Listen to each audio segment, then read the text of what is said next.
जैसा कि आप लोग जानते हैं दोस्तों, बिहार जीके आपके एग्ज़ाम के लिए और साथ साथ में बिहार में जितने भी एग्ज़ाम होते हैं सभी एग्ज़ाम के लिए बिहार जीके जो है ना मोस्ट इम्पोर्टेंट आपका क्वेश्चन हो जाता है। इसीलिए इस क्लास को आप लोग लास्ट तक देखिएगा। आप किसी भी एग्ज़ाम की तैयारी कर रहे हैं और ख़ासकर आप अगर बिहार से हैं तो आप इसको ज़रूर करिएगा। और आज के क्लास में मैंने मोस्ट इम्पोर्टेंट क्वेश्चन आपको टोटल 50 रखे हैं मैंने, तो इस क्लास को देखिएगा और आंसर के बाद जो कुछ भी बताऊंगा सभी को आप लोग नोट करके रख लीजिएगा अगर आपको नहीं पता है तो। और साथ साथ में आप लोगों से रिक्वेस्ट है कि अगर आप इस चैनल पर पहली बार आए हैं तो चैनल को सब्सक्राइब जरूर कर लीजिएगा और क्लास अच्छा लगे तो एक बार क्लास इसको लाइक भी कर दीजिएगा। तो चलिए स्टार्ट करते हैं आज के पहले क्वेश्चन से। तो पहला क्वेश्चन आज का है कि बिहार की राजधानी क्या है। तो बिहार की राजधानी जो है आपका आंसर यहाँ पर ऑप्शन नंबर आपका सी है, जो कि है पटना है। तो पटना जो है, पटना को प्राचीन काल में क्या कहा जाता था, कभी कभी आपके एग्जाम में ये भी क्वेश्चन आता है तो ये भी नोट कर लीजिए। पटना को पाटलिपुत्र भी कहा जाता था, ठीक है ना, प्राचीन काल में। और ये पटना जो है यानी कि पाटलिपुत्र जो है ना, ये आपका मगध साम्राज्य जो है, ठीक है, मगध साम्राज्य है, देखिए आपका मौर्य साम्राज्य है, गुप्त साम्राज्य का ये राजधानी रह चुका है आपका पाटलिपुत्र, जिसे कि पटना अभी कहा जाता है, जो कि बिहार की राजधानी है। तो आपको तो एक तो पता होना चाहिए कि इसका राजधानी क्या है और ये भी पता होना चाहिए कि इसका पुराना नाम क्या है, पाटलिपुत्र है, और ये मगध का, मौर्य का, गुप्त साम्राज्य का राजधानी भी रह चुका है। इतना आपको पता होना चाहिए। अगले क्वेश्चन में आज को देखते हैं कि बिहार दिवस कब मनाया जाता है। देखिए बिहार दिवस कब मनाया जाता है, आपको यहाँ पर आंसर देखना है। और बिहार दिवस कब मनाया जाता है, जब बिहार का गठन हुआ था। तो बिहार का गठन जो हुआ था ना, ये आपका उड़ीसा का जो बंगाल का जो प्रेसिडेंसी है उससे अलग हुआ था। और ये जो अलग हुआ था आपका, ये 22 मार्च को अलग हुआ था। कब हुआ था, 22 मार्च को, ये 1912 में अलग हुआ था। तो उसी के उपलक्ष्य में हर साल 22 मार्च को बिहार दिवस मनाया जाता है। तो आपके लिए बहुत ज़्यादा इंपॉर्टेंट क्वेश्चन आपका ये भी था। अगले क्वेश्चन में है कि बिहार का राजकीय पक्षी कौन सा है। तो बिहार का राजकीय पक्षी जो है ये आपका गौरैया है। ऑप्शन नंबर आपका सी यहाँ पर करेक्ट आंसर है। और मोर जो है ना, ये भारत का राष्ट्रीय पक्षी है। तो याद रख लीजिएगा, भारत का राजकीय नहीं बोल रहा हूँ मैं, राष्ट्रीय बोल रहा हूँ। राष्ट्रीय जब भी बोलेगा तो ये भारत का हो जाएगा, राजकीय यानी कि स्टेट का हो जाएगा। तो ये आपका आंसर है, ऑप्शन नंबर सी है। अगले क्वेश्चन में है कि बिहार का राजकीय फूल क्या है। ऑप्शन को देख लीजिएगा और जहाँ लेके थोड़ा टाइम लेना है तो वीडियो को आप पॉज भी कर लीजिएगा, ठीक है ना। साथ साथ में उसी बीच में आप लोग क्लास को लाइक भी कर लीजिएगा और सब्सक्राइब भी कर लीजिएगा अगर आपने नहीं किया है तो। और साथ साथ में वीर पथ का एप्लीकेशन भी डाउनलोड कर लीजिएगा, जो कि आप एग्ज़ाम के लिए बहुत ज़्यादा आपको हेल्प करने वाला ये एप्लीकेशन है। तो यहाँ पर जो आंसर है इसका ऑप्शन नंबर आपका सी है, गेंदा आपका यहाँ पर करेक्ट आंसर है। अगले क्वेश्चन में है कि बिहार का शोक किस नदी को कहा जाता है। तो बिहार का शोक जो कहा जाता है ये कोसी नदी को कहा जाता है। देखिए कोसी नदी में क्या होता है ना, इसमें हर साल बाढ़ आता है, हर साल बाढ़ आता है। और साथ साथ में ये क्या होता है, हर साल क्या होता है, आपका रास्ता इसका चेंज कर लेता है। इससे क्या होता है ना, कई सारे गांव जो होते हैं ना इसमें बह जाते हैं। इसमें बहुत ज़्यादा माल जाल की साथ साथ में कृषि का भी नुकसान होता है। इसलिए आपका इसको बिहार का शोक कहा जाता है, ये कोसी नदी को कहा जाता है। तो ऑप्शन नंबर आपका यहाँ पर बी करेक्ट आंसर है। अगले क्वेश्चन को भी लगा लीजिए। और जीके में क्या होता है ना, अगर आपको पता होता है ना तो क्वेश्चन देखते ही आप आंसर लगा सकते हैं। अगले क्वेश्चन में है कि जनसंख्या की दृष्टि से बिहार का भारत में कौन सा स्थान है। यानी कि बिहार में जो है जनसंख्या में अगर देखा जाएगा तो कितने नंबर पे आता है बिहार भारत में। तो यहाँ पर जो आपका आंसर हो जाएगा ऑप्शन नंबर आपका बी हो जाएगा, ये तीसरे स्थान पर आता है। तो पहले स्थान पर कौन सा आता है, तो पहले स्थान पर आपका आता है उत्तर प्रदेश आता है, ठीक है, उत्तर प्रदेश आता है। दूसरे नंबर पर आपका आता है महाराष्ट्र आता है, ठीक है ना। तो ये भी आपको पता होना चाहिए। यानी कि सबसे अधिक जनसंख्या वाला राज्य कौन सा है, तो आपका उत्तर प्रदेश है। कौन सा है, उत्तर प्रदेश है, ठीक है। और अगर तीसरे नंबर की पूछा जाएगा तो आपका बिहार का है। ऑप्शन नंबर आपका यहाँ पर बी करेक्ट हो जाता है। अगले क्वेश्चन को भी लगा लीजिए। यहाँ पर क्वेश्चन है कि क्षेत्रफल की दृष्टि से बिहार का सबसे बड़ा जिला कौन सा है। तो क्षेत्रफल की दृष्टि से बिहार का सबसे बड़ा जिला जो है ना ये आपका पश्चिमी चंपारण है। तो ऑप्शन नंबर आपका यहाँ पर बी करेक्ट हो जाता है यहाँ पर, ठीक है ना। और इसमें एक पॉइंट और आपके लिए इम्पोर्टेंट हो जाता है, ये वाल्मीकि बाघ अभ्यारण्य जो है ना ये आपका यहीं पर है, पश्चिमी चंपारण में ही है। मैं यहाँ लिख भी देता हूँ, ये भी नोट कर लीजिएगा, वाल्मीकि बाघ अभ्यारण्य जो है ना, बाघ अभ्यारण्य लिख लीजिएगा आप लोग, ठीक है ना, ये यहीं पर है, पश्चिमी चंपारण में है। अगले क्वेश्चन में है कि बिहार में कुल कितने जिलों की संख्या है, यानी बिहार में कुल कितना जिला है। तो यहाँ पर जो आपका आंसर है ऑप्शन नंबर आपका बी है, 38 जिला है टोटल। अगले में है कि बिहार में कुल कितने प्रमंडल हैं, या प्रमंडल यानी कि डिवीज़न है। तो बिहार में कुल 9 प्रमंडल है, ये सभी को पता होना चाहिए, ठीक है। अगले क्वेश्चन में है कि महात्मा बुद्ध को ज्ञान की प्राप्ति कहाँ हुई थी। देखिए यहाँ पर तो महात्मा बुद्ध को ज्ञान की प्राप्ति कहाँ हुआ था, तो ये हुआ था बोध गया में हुआ था। तो ऑप्शन नंबर आपका सी यहाँ पर करेक्ट आंसर हो जाता है। कुशीनगर में उसको मोक्ष की प्राप्ति हुई थी, महापरिनिर्वाण जिसे कहते हैं आप लोग, ठीक है। और सारनाथ में उन्होंने पहला उपदेश दिया था, महात्मा बुद्ध ने सारनाथ में पहला उपदेश दिया था, और लुम्बिनी में उनका जन्म हुआ था। तो सभी पॉइंट आपके लिए बहुत ज़्यादा इंपॉर्टेंट हो जाता है, इसी क्वेश्चन में आपके आ गया। तो महात्मा बुद्ध को कहाँ की ज्ञान की प्राप्ति हुई, तो बोध गया में ही ज्ञान की उनको प्राप्ति हुई। अगले क्वेश्चन में है कि किस मौर्य शासक ने कलिंग पर विजय प्राप्त किया था। देखिए कौन से मौर्य शासक ने, तो ये आपका आंसर है इसमें से ऑप्शन नंबर आपका ए जो है करेक्ट आंसर है। और ये कलिंग के युद्ध में इतना ज़्यादा नरसंहार हुआ था ना, इतना ज़्यादा रक्त बहा था ना, उसको देखकर अशोक ने वहीं से युद्ध को त्याग दिया, ठीक है। और उसके बाद से ही उन्होंने बौद्ध धर्म को अपना लिया। ये भी आपको पता होना चाहिए कि कौन सा उनका अंतिम युद्ध था, अशोक का जो था, सम्राट अशोक का अंतिम युद्ध कौन सा था, तो अंतिम युद्ध उनका था कलिंग का ही युद्ध था, ठीक है ना। उसके बाद ही उन्होंने मौर्य बौद्ध धर्म को अपना लिया था। तो ये आपके लिए बहुत ज़्यादा इंपॉर्टेंट क्वेश्चन हो जाता है, ठीक है। अगले क्वेश्चन में है कि बिहार में 1857 के विद्रोह का नेतृत्व किसने किया था। तो बिहार में 1857 का विद्रोह का नेतृत्व जो है ना, ऑप्शन नंबर आपका ये बी में दिया गया है, कुंवर सिंह किया था। तो ऑप्शन नंबर आपका बी करेक्ट आंसर हो जाता है। अगले क्वेश्चन में है कि किस प्राचीन विश्वविद्यालय की स्थापना बिहार में हुई थी।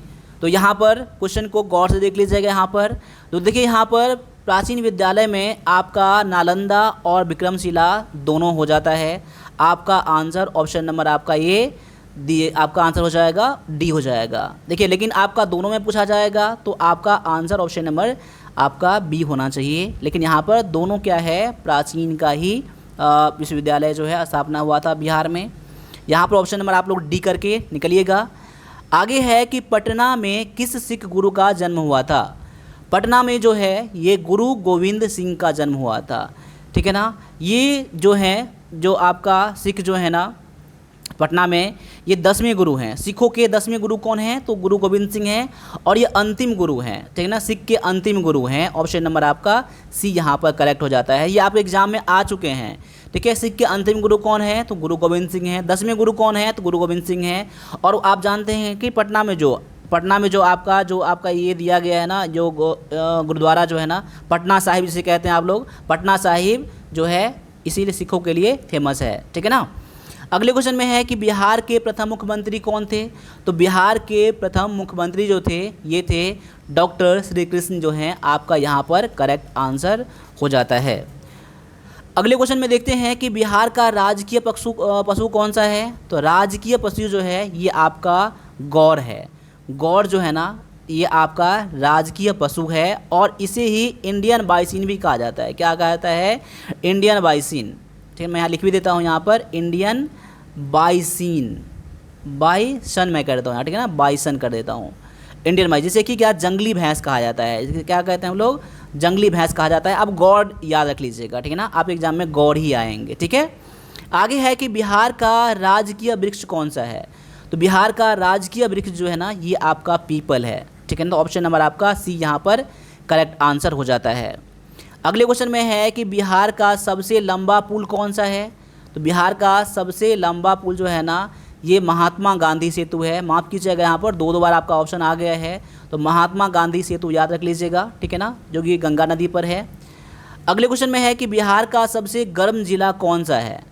तो बिहार का सबसे गर्म जिला जो है ना ये आपका गया है, तो ऑप्शन नंबर आपका बी यहाँ पर करेक्ट आंसर है। और सबसे ठंडा जिला भी गया ही है, ये भी याद रख लीजिएगा। देखिए गर्मी के दिनों में 45 डिग्री तक चला जाता है और जो ठंडी होता है ना इसमें 4 डिग्री सेल्सियस तक भी चला जाता है। तो ये आपका ऑप्शन नंबर आपका बी याद हो जाएगा कि बिहार का सबसे गर्म जिला भी और सबसे ठंडा जिला भी गया ही है। और गया जो है ना आप एग्ज़ाम के पॉइंट ऑफ व्यू से बहुत सारे इसमें क्वेश्चन बनते हैं, आगे मैंने लाया है, तो सभी को आप लोग देखिएगा, क्लास को जब लास्ट तक लगाइएगा तब पता चलेगा आपको, ठीक है। अगले क्वेश्चन में है कि बिहार में सर्वाधिक वर्षा वाला जिला कौन सा है। सर्वाधिक वर्षा वाला जिला, इसे बिहार का चेरापूंजी भी कहा जाता है, ये भी याद रख लीजिएगा। आप एग्जाम में ये भी क्वेश्चन आ सकते हैं कि बिहार का चेरापूंजी कौन सा है, ठीक है, यानी कि बिहार में सबसे अधिक वर्षा वाला जिला कौन सा है। तो यहाँ पर आपके ऑप्शन में आपका आंसर हो जाएगा ऑप्शन नंबर आपका बी हो जाएगा, जो कि हो जाएगा किशनगंज हो जाएगा। आगे है कि बिहार में कुल कितने विधानसभा सीटें हैं। क्वेश्चन गौर से देख लीजिएगा, बिहार में कुल कितने विधानसभा सीटें हैं। क्वेश्चन नंबर आपका 21 में जो आपका आंसर हो जाएगा ऑप्शन नंबर आपका बी हो जाएगा, 243 सीट हो जाएगा। ये विधानसभा की बात कर रहा हूँ मैं। आगे है कि बिहार से लोकसभा की कुल कितने सीटें हैं। बिहार से लोकसभा में कुल कितने सीट दिया गया है, ठीक है। तो क्वेश्चन नंबर 22 का जो आपका आंसर हो जाएगा ऑप्शन नंबर बी हो जाएगा, ये 40 सीट है, ठीक है। आगे है कि बिहार में सोनपुर का मेला किस अवसर पर आयोजित किया जाता है। तो बिहार में सोनपुर का मेला जो है ना ये पशु मेला के नाम से जानते हैं हम लोग, ना पशु मेला। और ये जो मेला है ना सोनपुर का पशु मेला, ये एशिया का सबसे बड़ा मेला है। ये आपके एग्ज़ाम में आ चुके हैं, आप लोग जानते भी हैं कि सबसे बड़ा जो मेला है पशु मेला वो कौन सा है, तो सोनपुर का पशु मेला है।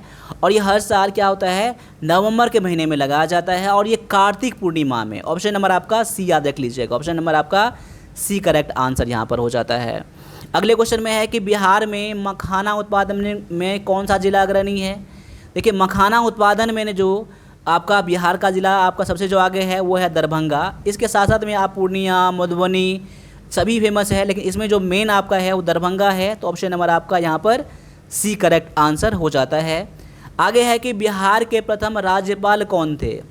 तो बिहार के जो प्रथम राज्यपाल थे ये थे जयराम दास दौलतराम था। तो ऑप्शन नंबर आपका ए करेक्ट आंसर है। आगे है कि बिहार में नमक सत्याग्रह कब शुरू हुआ था। तो बिहार में नमक सत्याग्रह जो स्टार्ट हुआ था ये स्टार्ट हुआ था आपका 1930 ईस्वी में हुआ था। ऑप्शन नंबर आपका सी जो आपका है करेक्ट आपका आंसर हो जाता है।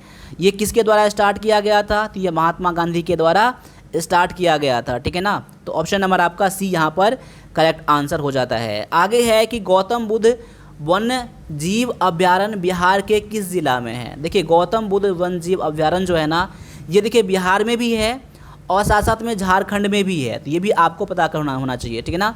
तो यानी कि देखिए झारखंड में कहाँ पर है, तो ये कोडरमा में है। कहाँ पर है, ये कोडरमा में है। लेकिन बिहार में कहाँ पर है, तो बिहार में जो आपका यहाँ पर आंसर हो जाएगा ऑप्शन नंबर आपका हो जाएगा सी, जबकि आपका नालंदा में है। कहाँ पर है, नालंदा में है। माफ़ कीजिएगा यहाँ पर नालंदा मैंने गलत बता दिया है। ये तो झारखंड में कोडरमा में है, ये गया में है ये, ठीक है ना। तो गया आप इसको अपडेट कर लीजिएगा, ठीक है ना। गया जो है आपका यहाँ पर करेक्ट आंसर है, ठीक है ना। देखिए थोड़ा सा मिस्टेक होने की वजह से यहाँ पर थोड़ा सा कभी भी गलती हो जाता है यहाँ पर, ठीक है ना। लेकिन आपको यहाँ पर मैंने ठीक कर दिया इस क्वेश्चन को, ठीक है। आगे है कि बिहार में सबसे अधिक जनसंख्या घनत्व वाला ज़िला कौन सा है। सबसे देखिए सबसे अधिक जनसंख्या घनत्व और सबसे अधिक जनसंख्या ये दोनों में डिफरेंस है, ये भी समझ लीजिएगा। सबसे अधिक जनसंख्या बोलेगा तो वो हो जाएगा पटना हो जाएगा, लेकिन यहाँ पर जनसंख्या घनत्व वाला ज़िला कौन सा है ये आपको पूछा जा रहा है। तो क्वेश्चन नंबर आपका जो आंसर हो जाएगा 28 का ये हो जाएगा शिवहर हो जाएगा। शिवहर आपका करेक्ट आंसर यहाँ पर है। आगे है कि बिहार में सबसे कम साक्षरता दर वाला ज़िला कौन सा है। सबसे कम साक्षरता जो है वो कौन से ज़िला में है, तो यहाँ पर ऑप्शन नंबर आपका ए करेक्ट आंसर हो जाता है। पूर्णिया जो है आपका यहाँ पर करेक्ट आंसर हो जाता है। बिहार में सबसे अधिक साक्षरता दर वाला ज़िला कौन सा है।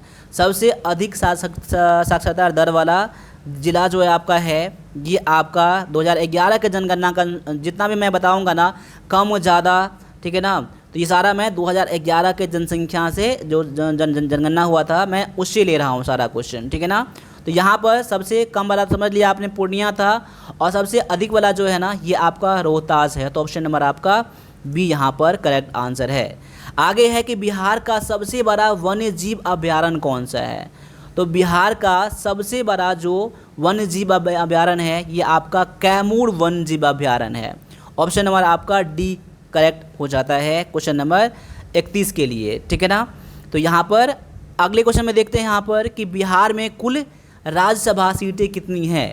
तो बिहार में कुल राज्यसभा सीटें जो है ना ये आपका यहाँ पर हो जाएगा 16 हो जाएगा। ऑप्शन नंबर आपका सी। देखिए यहाँ पर जितने ज़्यादा लोकसभा सीट के बारे में बात किया है, यहाँ पर विधानसभा सीट के बारे में बात किया है मैंने, राज्यसभा सीट के बारे में बात किया है, ये सभी आप लोग नोट करके रख लीजिएगा अगर नहीं पता है तो। इसमें क्योंकि आपके एग्ज़ाम में कभी कभी आप जो आंसर आएगा ना इसमें कंफ्यूज कर सकते हैं। तो राज्यसभा, विधानसभा, लोकसभा ये सभी मैंने आज की क्लास में बता दिया है। अगले क्वेश्चन में देखते हैं कि बिहार में कितने हवाई अड्डे हैं।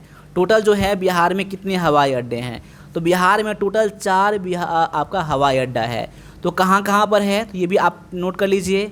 एक तो आपका हो जाएगा पटना में है, दूसरा गया में है, ठीक है, दरभंगा में भी एक है, और साथ साथ में एक पूर्णिया में है, ठीक है ना, पूर्णिया में है।